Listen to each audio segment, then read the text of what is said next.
फरवरी का महीना प्रेम का होता है तो मार्च का महीना होता है होली का। रंग रंग उड़ाने का, रंगों से खेलने का और त्योहारों के साथ खूब सारा अच्छा अच्छा सा पकवान बनाएं अपने घर पर। तो आज की वीडियो की शुरुआत कर रही हूँ कुछ एक नए ढंग से। होली आने वाली है तो उससे पहले ही अपने घर में ऐसा क्या बनाएं जो हमारे बच्चे त्योहार के समय में तो कुछ हम खा नहीं पाते हैं ज़्यादातर, बस देखकर ही मन भर जाता है। तो एक हफ्ते पहले या 2 हफ्ते पहले आप अपने घर में कुछ ऐसा बनाएं जिससे खाने का स्वाद भी बढ़ जाए और आपकी इच्छा भी कहे कि हाँ मम्मी एक बार फिर से बना लीजिए।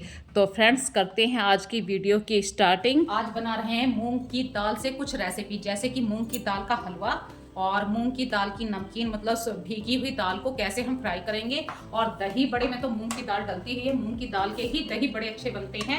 और मूंग की दाल का और क्या बनेगा, पकोड़े। तो ये 4 रेसिपी मैं होली के लिए आप लोगों को बता रही हूँ कि भाई सभी घरों में मूंग की दाल भिगोई जाती है। नॉर्मली हर घर में मूंग की दाल के दही बड़े ही बनते हैं, लेकिन मूंग की दाल के जो आप नमकीन बनाएंगे फ्राई करके, बहुत ही इजी रेसिपी है। तो चलिए स्टार्ट करते हैं आज की वीडियो। तो मैंने ये मूंग की दाल रात में भिगो के रखी थी, बस इसको अच्छी ढंग से अभी वॉश कर लेती हूँ।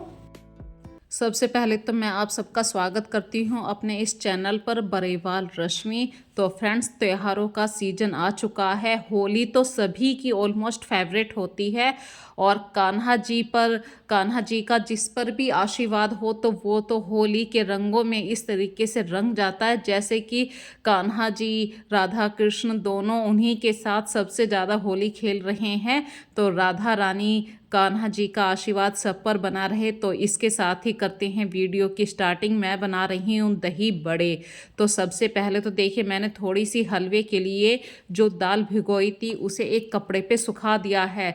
तो धूप में तो मैंने नहीं सुखाया, 1 घंटे के लिए इस दाल को छाया में ही सुखाया है। और थोड़ी सी दाल को मैंने पेस्ट बना लिया है दही बड़ों के लिए। तो मैंने ज़्यादा क्वांटिटी में नहीं बना रही हूँ क्योंकि अभी होली आने में टाइम है, उस दिन भी बनेंगे और आज भी बना रही हूँ। अभी कम से कम 15 दिन हैं होली के और ये वीडियो है शिवरात्रि के 3 दिन के बाद की। तो मन में कुछ चटपटा खाने के लिए हो रहा था क्योंकि फास्ट रखा था और कई दिन से मैं हरिद्वार भी गई थी, मैंने आपको अपनी वीडियो में पहले भी बताया है। तो उससे पहले भी मैंने कुछ ना कुछ आप लोगों के साथ शेयर करा है अपनी किचन में मैं क्या क्या बना रही हूँ। कि दाल के बड़े जब आप बनाएं तो आपको ये लाल नहीं करने हैं, ना ही गोल्डन करने हैं, बस ऐसे 5 मिनट के लिए आपको इससे तलना है। तो इसका कलर कुछ हल्का सा गोल्डन की तरफ को सिर्फ चलता है। तो आपको जब भी ये निकाल लेने हैं और तुरंत के तुरंत ही इन्हें पानी में डाल दीजिए। तो पानी पीने से जो तेल की मात्रा है वो खत्म हो जाएगी और ये एक हेल्दी रेसिपी है। तो मिनटों में बनती है, ऐसा कुछ नहीं है कि दही बड़े बनाने में बहुत ज़्यादा झंझट है। और मैं अभी आपको दिखाती हूँ, ये देखिए ये हल्का सा पीला कलर है और अच्छी तरीके से पक चुका है।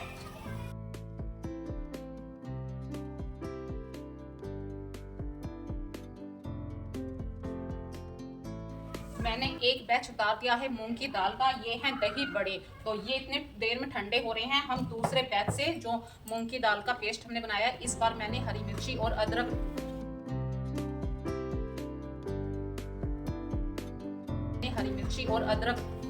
डाला है इसमें। तो अब हम बना रहे हैं मूंग की दाल की पकौड़ियाँ। मूंग की दाल का जो आपने पेस्ट बनाया है इसमें आप अपने स्वाद अनुसार नमक, मिर्च, जीरा, थोड़ी सी हींग जरूर डालिए क्योंकि हींग डालने से पाचन बहुत अच्छा होता है। क्यों आप तेल खा रहे हैं, तेल से हमेशा भारीपन होता है और त्यौहार आ रहे हैं, त्योहारों से पहले बिल्कुल अपना पाचन बढ़िया तरीके से रखिए। तो ये चटपटी पकौड़ियाँ इतनी ज़्यादा नहीं मैंने बनाई है, बस इसी समय के लिए बनाए, शाम के नाश्ते में ये ख़त्म हो जाएंगी। और फ्रेंड्स अब देखिए जुगाड़बाजी भी मैं यहाँ पर आप लोगों को बता रही हूँ। यदि आप लोगों के पास बड़ी छलनी नहीं है मूंग की दाल को तलने के लिए, या तो आप डायरेक्ट मूंग की दाल को कढ़ाई में डाल दीजिए और करछी से निकालिए। यदि आपको झंझट लगता है तो चाय की जो छलनी होती है आप उससे भी निकाल सकते हैं। चाय की छलनी के अंदर मूंग की दाल डालिए और उसके अंदर छोड़ दीजिए। मूंग की दाल गीली होती है तो वो बुलबुले ज़्यादा निकालती है उस समय। तो आपको ये मूंग की दाल जब तक फ्राई करनी है जब तक ये गोल्डन कलर तक ना आ जाए। गोल्डन कलर आने पर ही हमारी मूंग की दाल अच्छी तरीके से गल जाएगी, पक जाएगी। और इसे आपको चाय की छलनी में निकाल लीजिए, चाहे करछी से निकाल लीजिए। टोटल मिला के कहूँ आपसे कि इसका तेल बिल्कुल ख़त्म होना है, तो आप इसे चाय की छलनी के अंदर निकाल कर छोड़ दीजिए। और जो हमने एक टॉवेल पे मूंग की दाल को भिगोकर सुखा रखा था, उसको दरदरा या बिल्कुल बारीक महीन पाउडर करके आप मिक्सी में इसे पीस लीजिए। और ये तैयारी मैं दिखा रही हूँ, बहुत पहले मैंने तैयारी कर ली थी हर चीज़ की। फिर हाथ गंदे होते हैं और डिब्बों के ऊपर लगते हैं, तो इसलिए आपको ये पेस्ट भी दिखाई दे गया था। तो हमें हलवा बनाने के लिए देसी घी चाहिए, और देसी घी जब हम सूजी का हलवा बनाते हैं तो 1 चम्मच से काम हो जाता है, लेकिन मूंग की दाल में आपको डबल क्वांटिटी में घी की मात्रा चाहिए। तो मैंने 2 बड़े चम्मच घी लिया है, और ये आधा कप है हमारी मूंग की दाल। इसको गर्म होने में, पकने में, मूंग की दाल को भूनने में काफ़ी टाइम लगता है। मतलब सूजी का बहुत जल्दी हो जाता है, सूजी सिर्फ 10 मिनटों में भुन जाती है, लेकिन मूंग की दाल 15 या 20 मिनट लेती है, क्योंकि ये एक भारी ही हो जाती है भीग कर।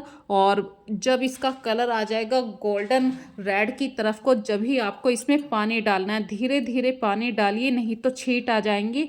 और आपके पास जितने भी ड्राई फ्रूट हैं वो आप अपने स्वाद अनुसार डाल सकते हैं। चीनी अपने स्वाद अनुसार डालिए।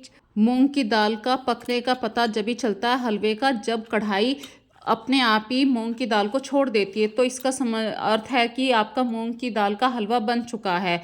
अब करते हैं तैयारी सर्विंग की, क्योंकि बना तो लिया आपने खाना, लेकिन अभी तक मैंने सर्व करके आप लोगों को नहीं दिखाया। तो सबसे पहले मैं आप लोगों के साथ शेयर कर रही हूँ दही बड़ों को सर्व करने की। तो दही देखिए मैंने घर में ही जमाया है। जो घर का दही होता है वो बहुत स्वादिष्ट होता है, हेल्दी होता है। बड़े डाल के मैंने इसमें छोड़ दिए थे आधे घंटे के लिए। आप इसके ऊपर हरी चटनी, घर में जो हरी चटनी होती है नॉर्मल, वो बना सकते हैं। मीठी सौंठ, मैंने सौंठ की वीडियो, आप मेरी पहली वीडियो है आज से 10 दिन पहले, बेसन का कुछ मैंने बनाया हुआ है, उस वीडियो के अंदर है मीठी सौंठ कैसे बनाई हुई है, उस वीडियो को देख सकते हैं। और बहुत ही इजी रेसिपी है ये। मीठी सौंठ बनाना कोई डिफ़िकल्ट नहीं है। इस समय तो मैं मार्केट से लेकर आई हुई चटनी को ही आपके सामने डाल रही हूँ, और मीठी सौंठ मेरे पास रखी थी फ्रिज में, ये कई दिन तक चलती है। तो ये हमारे दही बड़े बहुत ही स्वादिष्ट हैं, खा के ज़रूर देखिए। तैयारी कर रही हूँ अब गर्मा गर्म पकौड़ों को चाय के साथ देने की।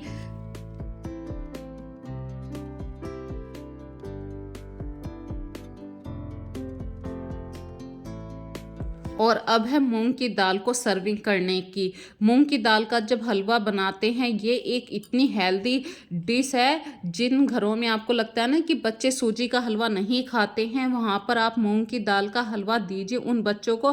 बहुत ही अच्छी डिश है, और सबसे अच्छी हेल्दी डिश है इस टाइम ये मूंग की दाल की नमकीन। आप अपने बच्चों को बाहर से कुरकुरे या बिस्किट नमकीन देते हैं, लेकिन उससे भी बेस्ट आपके घर के बना हुआ, आपके हाथों का बना हुआ नमकीन।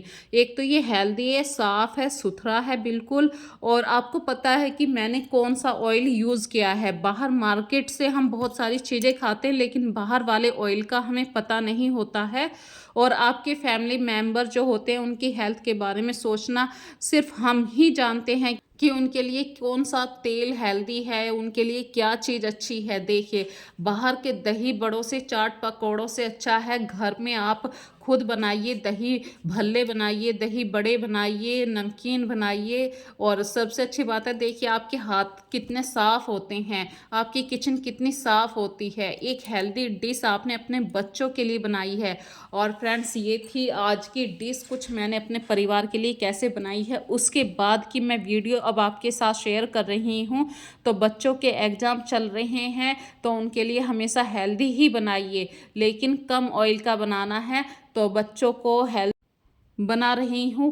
आलू के पराठे। तो हस्बैंड ने कहा था कि मैं आलू के पराठे नहीं खाऊंगा, तो मैं इसी आलू की पिट्ठी से उनके लिए आलू की रोटी बनाऊंगी। आस्था भी आलू की रोटी खाएगी, सिर्फ कार्तिक के लिए आलू के पराठे बनेंगे। और ये कहते हैं कि परिवार में हर किसी की मतलब चॉइस को ध्यान रखना पड़ता है, हर किसी की उम्र के हिसाब से भी खाना बनता है।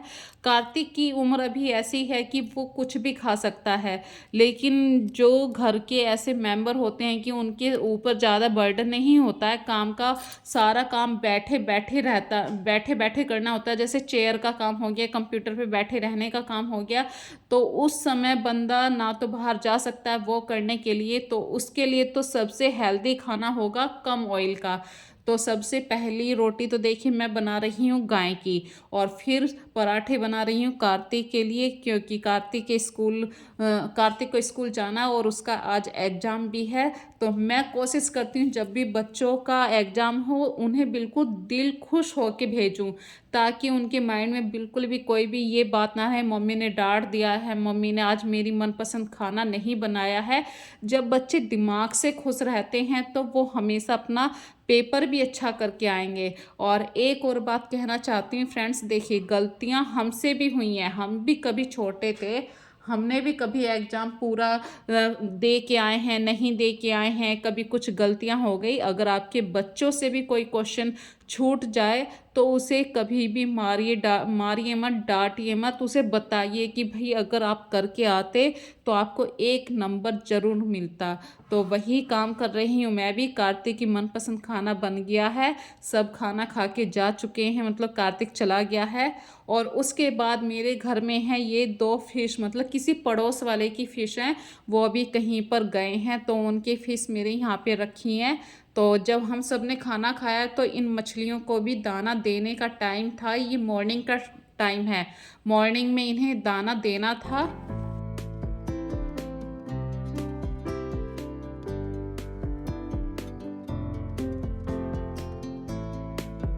और हम इंसान तो देखिए कह सकते हैं, मुंह से मांग सकते हैं कि हमें खाना दे दो, लेकिन ये बेजुबान जानवर हैं, ये बोल नहीं सकते हैं, लेकिन इनके खाने पीने का ध्यान हमें ही रखना है।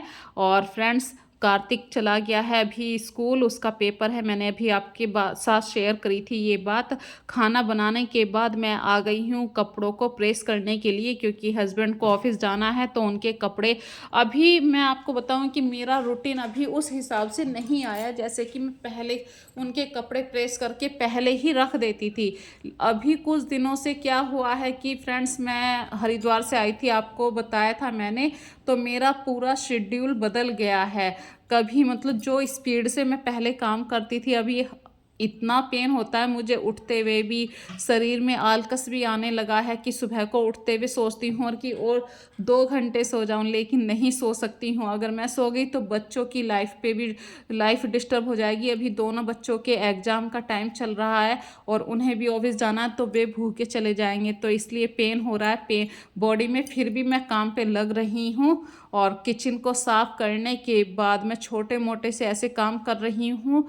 धीरे धीरे ये रूटीन में ऐसे शामिल हो जाएंगे, धीरे धीरे मेरी बॉडी का भी पेन ख़त्म हो जाएगा। तो मैंने गैस बिल्कुल साफ़ कर दी है, अब मैं इसके ऊपर दूध रख दूँगी, और जब दूध के नीचे गैस जलाऊंगी तो उसकी लो फ्लेम कर दिए, ताकि दूध बाहर ना आए भगोने से।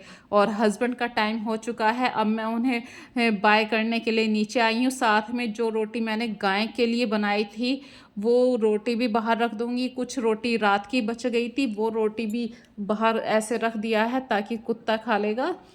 तो अन्न भाई कोई भी खाए, गाय खाए या कुत्ता खाए, कोई भी खाए।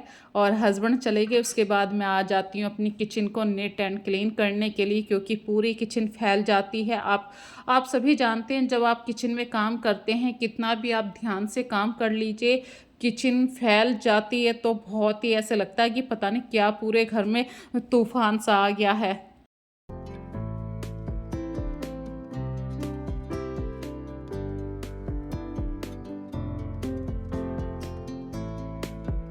और कल की वीडियो में मैंने आपको ये साथ शेयर करा था, मैंने अपने घर को वॉश किया था, लेकिन कल मेरी छत पे झाड़ू नहीं लग पाई थी और 4-5 दिन में ही छत के ऊपर इतनी सारी मिट्टी आ गई। भाई प्लांट्स हैं ऊपर, तो ये मिट्टी आना तो कोई बड़ी बात नहीं है, आ ही जाती है। तो मैंने सबसे पहले अपने छत पे झाड़ू लगाई और छत को वॉश करूँगी। तो ये चेयर रखी थी, ऐसे ही धूप में बैठ जाते थे, बच्चों की चेयर है तो बहुत ज़्यादा गंदी हो गई थी। लगे हाथ मैंने ये चेयर भी साफ़ कर दी। और जो हम जूते पहन के हरिद्वार गए थे वो इतने गंदे हो गए थे। देखिए चीज़ें तो गंदी होती ही हैं, लेकिन उन्हें साफ़ करना भी टाइम टू टाइम अच्छा लगता है। चीज़ें साफ़ रहती हैं तो मतलब मन में ऐसा लगता है कि हाँ हमने इस चीज़ की केयर करी है। तो वही काम था, अभी जूतों को भी साफ़ करना था। हस्बैंड के जूते तो मैंने कल धो दिए थे और आस्था के, मेरे और कार्तिक के शूज रह गए थे, ये हाथ से ही धो रही हूँ मैं। और तो मैंने साबुन लगा के सर्फ ऐसे यूज़ करके ब्रश लगा के इन्हें छोड़ दिया आधे घंटे के लिए। और इतनी देर में मैं कालीन को साफ़ कर दूँगी। कालीन जब मैं कल पोर्शन नीचे वाला पोर्शन वॉश कर रही थी तो कालीन बहुत ज़्यादा गंदा दिखाई दिया मुझे। मेरा मन नहीं हुआ इसके ऊपर पाँव रखने के लिए, तो मैंने कि पहले इसे वॉश कर लेती हूँ। कोई बात नहीं, होली आ रही है, जब तक मैं इसको नहीं बिछाऊँगी, होली के बाद ही अब मैं इस कालीन को बिछाऊंगी। तो मैं धीरे धीरे हर चीज़ को ऐसे धोकर रखूंगी। होली के बाद ही मैं चीज़ों को फिर से दोबारा से अपने घर में सही से सेट करूंगी। और फ्रेंड्स बीच बीच में देखिए हर चीज़ को टाइम चाहिए। जैसे 10 मिनट जूतों को भिगो के रख दिया, 10 मिनट अभी कालीन को भी मैंने डिप करके रख दिया है। तो इतनी देर के लिए अब बैठे तो नहीं रह सकते, कुछ ना कुछ तो काम हमें करना होता है। तो मैं आ गई हूँ प्लांट्स को पानी देने के लिए।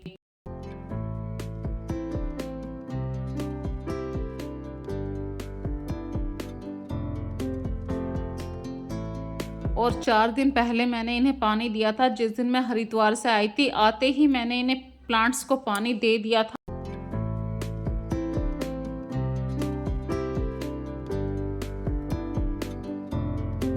फ्रेंड्स देखिए घर के काम तो होते ही रहते हैं। कालीन को तो मैंने वॉश कर ही दिया, लेकिन ये जो धूप है, फरवरी तो ख़त्म हो चुका है, मार्च चल रहा है। और मार्च की जो धूप होती है बिल्कुल ऐसी मन को भिगोने वाली होती है। आप कहीं पर भी जाएंगे ना तो आपको ज़्यादा गर्मी लगेगी, और इतनी अच्छी धूप है तो इस धूप का आनंद लेना सीखिए। मौसम साल में एक ही बार आता है। ये टीवी मोबाइल इन सब के चक्करों में मत पड़िए, कहीं पार्कों में जाइए, घूमिए, बाहर जाइए, लोगों के बीच वास्तविक दुनिया का लुत्फ उठाइए। गपशप करें, संगीत सुने, कहानियाँ पढ़ें, गुनगुनाएं, या कुछ पल बाहर बैठें, पड़ोस में बैठें। धूप की तरह आपका चेहरा भी खिल उठेगा। आपके बॉडी के अंदर यदि विटामिन डी की कमी है तो इस समय वो विटामिन डी भी भरपूर मिलेगा। ये धूप आपके शरीर के लिए फ़ायदा ही कर रही है। मई जून की जो धूप होती है वो आपके शरीर को जला देती है, लेकिन ये जो अभी मार्च की धूप है ये बिल्कुल परफेक्ट धूप है। तो फ्रेंड्स इन्हीं बातों के साथ मैं अब कर लेती हूँ आप लोगों से अलविदा। अपना ध्यान रखिए, जितना आप खुश रहेंगे उतना ही मैं खुश रहूँगी। So take care friends.